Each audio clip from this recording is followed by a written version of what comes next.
الحمدللہ رب العالمین، الصلاۃ والسلام علی رسولہ الامین وآلہ واصحابہ اجمعین والعاقبۃ للمتقین۔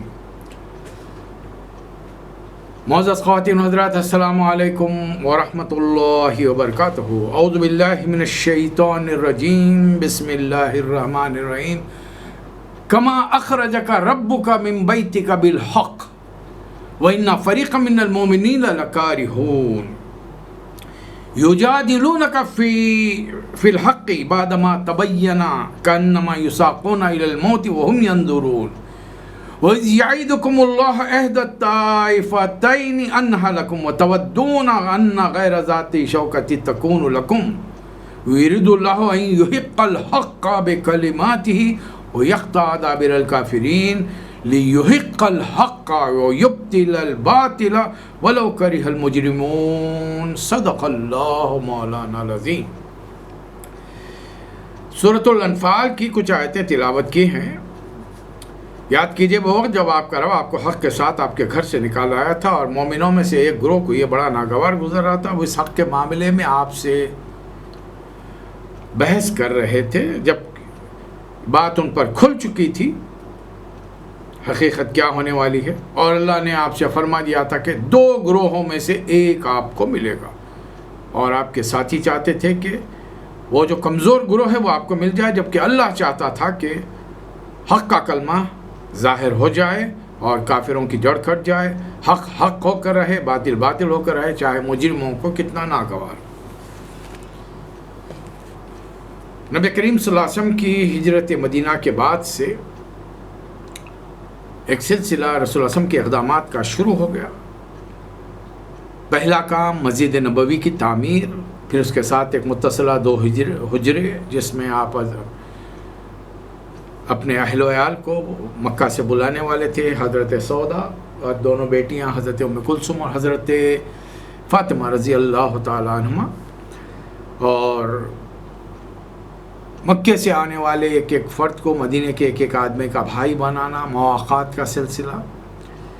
تیسرا کام اطراف و اکناف کے تمام مدینے کے علاقوں میں گھوم پھر کر وہاں کے مختلف قبائل سے ایگریمنٹس کرنا، میثاق مدینہ۔ اور میثاق مدینہ کے ضمن میں زیادہ تفصیلات میں گئے بغیر ایک بات ہمارے سامنے کھل کر آ گئی کہ اس کی آخری جو شق کلاز لا تھا، قانون جو بنایا گیا تھا، وہ یہ تھا کہ ہر معاملے کا قطعی اور فائنل فیصلہ، آخری فیصلہ نبی کریم صلی اللہ علیہ وسلم کریں گے۔ اس کا مطلب یہ ہے کہ اب آپ بغیر انڈکلیئرڈ مدینے کے حکمران ہیں۔ آپ نے اپنے لیے کوئی اعلان، کسی منصب کا، عہدے کا، کسی پوزیشن کا آپ نے ذکر نہیں فرمایا، لیکن آٹومیٹیکلی یعنی دینی رہنما بھی آپ ہی ہیں، اور دنیا داری کے اندر اگر جنگیں ہوں گی تو فوج کے سپہ سالار بھی آپ ہی ہوں گے۔ چوتھا کام جو آپ نے کیا وہ یہ کہ جاسوسی کا ایک نظام قائم کیا کہ اطراف و اکناف کے قبائل کیا کر رہے ہیں باخبر رہا جائے۔ وہ قومیں، وہ یہ لوگ جو بے خبر رہتے ہیں مار لیے جاتے ہیں، نقصان اپنے آپ کو پہنچا بیٹھتے ہیں۔ تو نبی صلی اللہ علیہ وسلم نے چھوٹے چھوٹے فوجی دستے مہاجرین پر مشتمل مختلف علاقوں میں بھیجنے لگے۔ ایک ایسے فوجی دستہ جس میں نبی کریم صلی اللہ علیہ وسلم شامل نہیں ہوتے اسے سریا کہا جاتا ہے، اور جس میں رسول اللہ صلی اللہ علیہ وسلم سامنے شامل ہوتے ہیں اسے غزوہ کہا جاتا ہے۔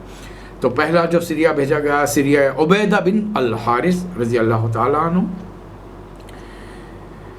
اور پھر ایک اور سریا بھیجا گیا حضرت حمزہ رضی اللہ تعالیٰ عنہ۔ پھر نبی کریم صلی اللہ علیہ وسلم غزوہ، یہ ابوا کا مقام ہے، اس کا دوسرا نام غزوہ ودان بھی ہے۔ شرکا کی تعداد تقریباً 70 کے قریب، نبی صلی اللہ علیہ وسلم اس میں خود ساتھ تھے، اور وہاں پر ایک معاہدہ ہوا بنو زمرہ کے سردار مخشی بن عمر الزمری سے کہ اگر ہم کو جنگ پر مجبور کیا جائے تو نہ تم قریش کا ساتھ دو گے، نہ ہمارا ساتھ دو گے، نہ ہمارا راستہ روکو گے، غیر جانبدار رہو گے۔ اور اس طریقے سے آپ وہاں پہ چند دن آپ نے قیام کیا، پھر اس کے بعد میں آگے پھر حضرت حمزہ کی قیادت میں ایک سریا بھیجا گیا، ایک بٹالین بھیجی گئی حضرت سعد بن ابی وقاص رضی اللہ تعالی عنہ. اب یہ صرف مقصد جنگ نہیں تھا، بلکہ مقصد یہ تھا کہ قریش کا چونکہ تجارتی راستہ مدینہ کے اوپر سے گزر کر شام، فلسطین اور دوسرے علاقوں میں جانا تھا، تو ان کو ہوا کا رخ بتا دیا جائے کہ اگر تم نے مکہ مکرمہ کی زیارت سے ہم کو روکا تو پھر ہم تمہارا تجارتی راستہ بند کر دیں گے. ایک اور بڑا غزوہ ہوا. ایک آدمی نے، ایک بڑا سردار تھا کرز بن جابر، اس نے تقریباً 200 سواروں کے ساتھ مدینہ کے اطراف کے علاقے میں حملہ کیا اور چراگاہ، مدینہ جو سرکاری چراگاہ تھی جہاں اونٹوں کو چرایا جاتا تھا، اس پر حملہ کیا. وہاں کے نگران کو قتل کر دیا، اس کی عورت کو اٹھا کے لے گیا اور سارے اونٹوں کو لے کر چلا گیا. نبی صلی اللہ علیہ وسلم کو جب اطلاع ہوئی تو آپ نے 70 مہاجرین کے ساتھ اس کے تعاقب میں بھیجا، اور اس کا نتیجہ یہ نکلا قریش پر ایک سوچو کی کیفیت طاری ہو گئی. یہ جو کرز بن جابر فہری نے عمل کیا ہے، کہیں ایسا نہ ہو کہ پھر مدینہ کے لوگ مسلمان ہماری تجارت کا راستہ روک دیں. اس ضمن میں نبی کریم صلی اللہ علیہ وسلم نے ایک چھوٹا سا فوجی دستہ بنایا، ایک خط دیا اور فرمایا کہ یہ خط لے جا کر فلاں مقام پر کھولنا، اس سے پہلے سے نہیں کھولنا. اور یہ تھا سریہ عبداللہ بن جہش، یہ نبی صلی اللہ علیہ وسلم کے پھوپھیزاد بھائی ہیں. یہ تقریباً رجب کے مہینے میں بھیجا گیا. تقریباً رجب کا مہینہ قریب الختم تھا. یہ 8 مہاجرین تھے. انہیں کہا گیا کہ مکے سے تھوڑے فاصلے پر ٹھہر کر قریش کی نقل و حرکت پر نظر رکھی جائے، کوئی مٹبھیڑ نہ ہو، نہ انہیں پتہ چلے، دور سے ان کے کاروائیوں پر صرف نظر رکھی جائے.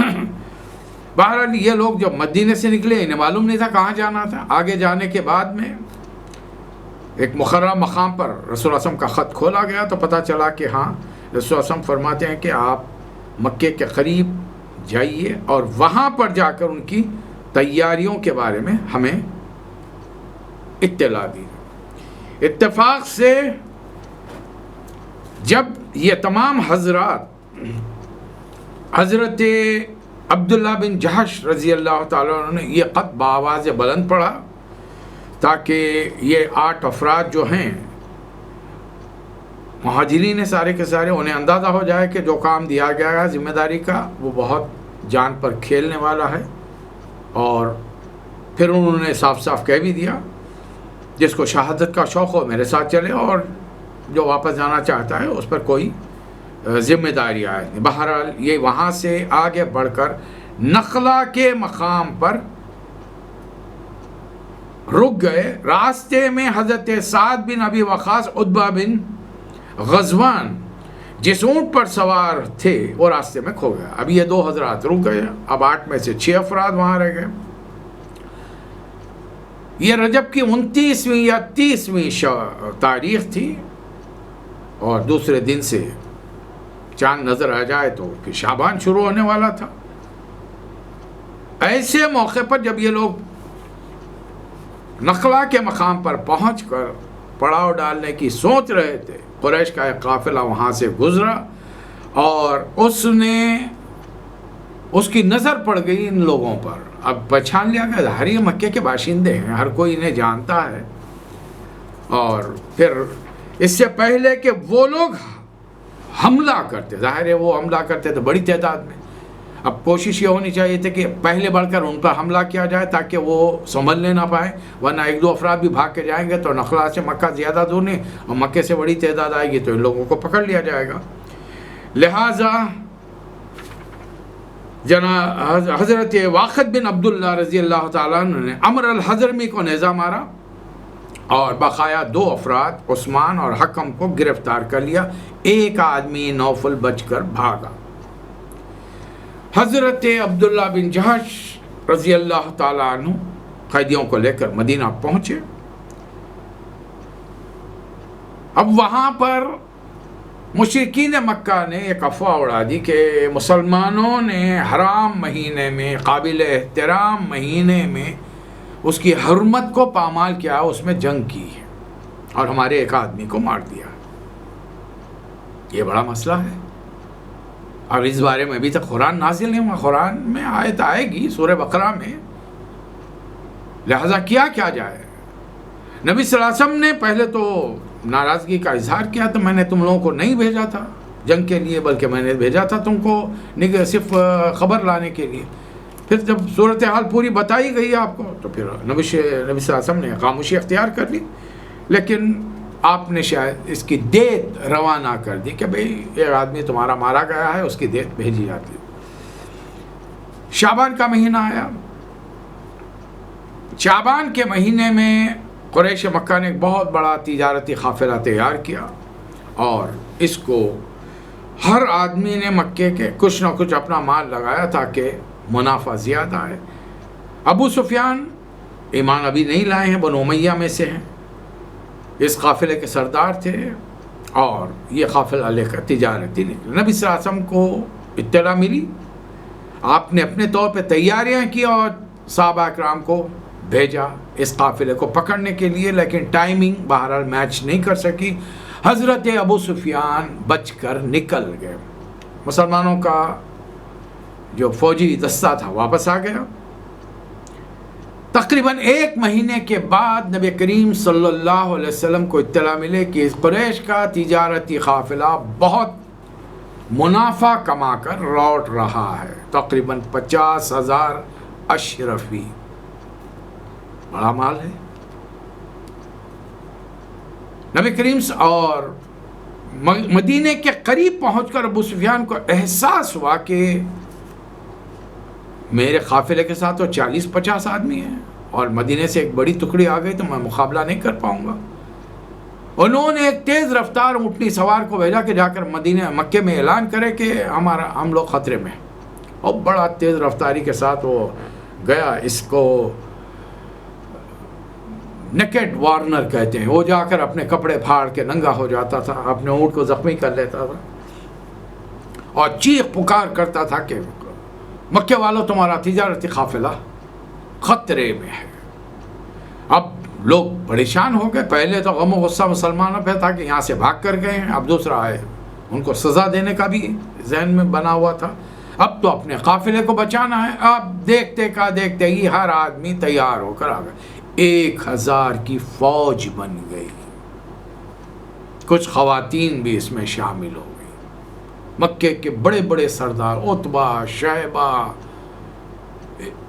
جتنے بڑے سردار تھے سارے کے سارے تیار ہو گئے۔